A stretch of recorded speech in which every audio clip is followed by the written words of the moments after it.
Good day to everyone. I am Bon Prias and I will be explaining the last part of the video, which are the employee table that consists of employee ID and employee name, and lastly the documentation.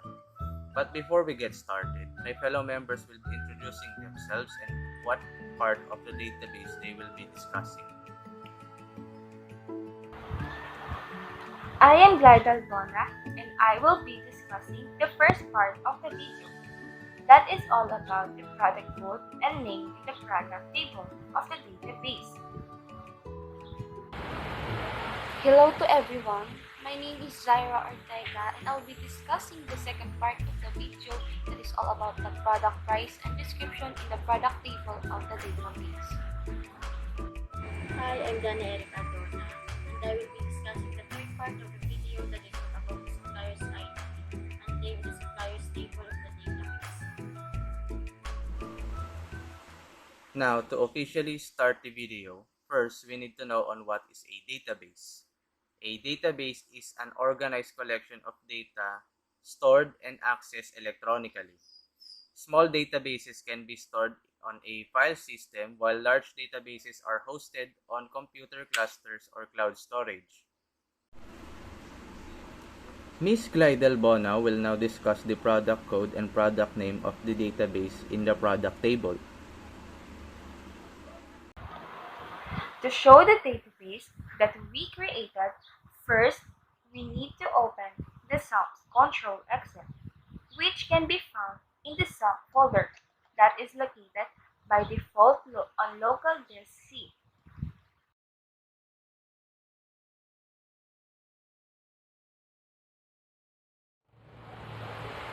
Next is we need to start the APK before we start the MySQL because APK acts as your local web server.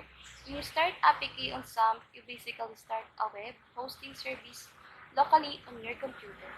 Even though you've enabled MySQL on SAMP, you wouldn't be able to access your PHP My Admin portal without turning APK on.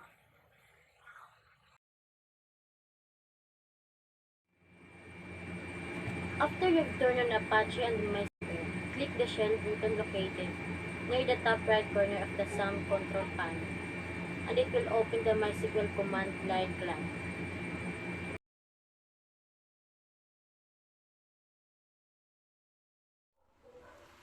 Now that we have opened the MySQL command line client, let us log in. The default credentials would be MySQL space -h space localhost space -u space root.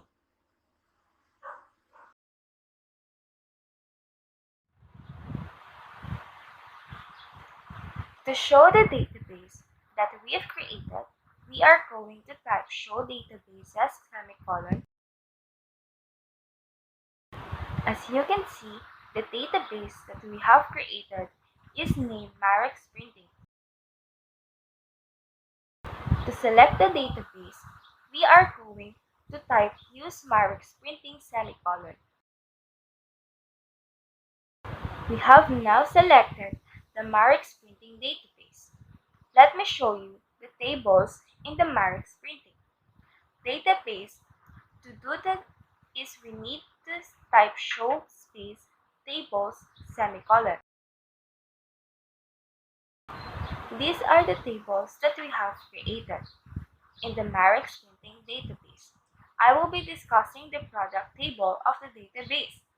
To select the product table, let us type select space asterisk space from space customer semicolon. This is the contents of the product table.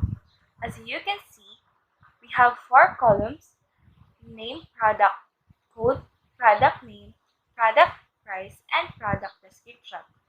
The content of the product name are services offered by Marex Printing, while the contents of the product code is we just made it up because they don't have product codes, and we set the product code as a primary key and the auto increment so that every time we inserted a new product, it will automatically produce a product code. Thank you, Ms. Glidel Bona, for your explanation. Next, Ms. Zaira Ortega will now discuss the product price and product description of the database in the product table. The contents of the product price and product description are connected to the product name in product code by row. The product price is stable because the product price depends on the workload given to them by the customers or clients, so the product price may increase or decrease, but the product descriptions stays the same.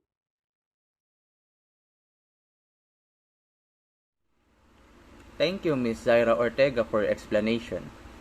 Next, Ms. Dana Erica Adona will now discuss the supplier ID and supplier name of the database in the supplier table. To select the supplier table, we need to type select space asterisk space from supplier semicolon. As you can see, we have selected the supplier table and there is two columns named supplier ID and supplier name. We only have one supplier name because they only have one supplier, and that is Office Master, which is located at Binondo, Maynila. The supplier ID is the primary key and the set to auto increment so that every time we insert a new supplier at the supplier table, we auto generate a new supplier code.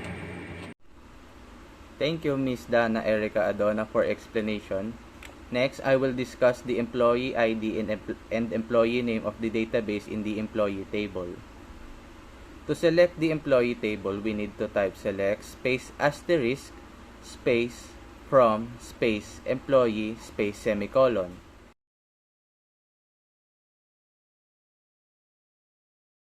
As you can see, we have selected the employee table and there is two columns named employee ID and employee name.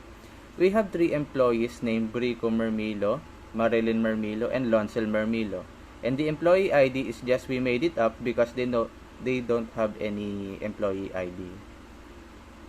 Now that we have explained the contents of the database that we've made, I hope you learned something. Thank you for watching and have a nice day.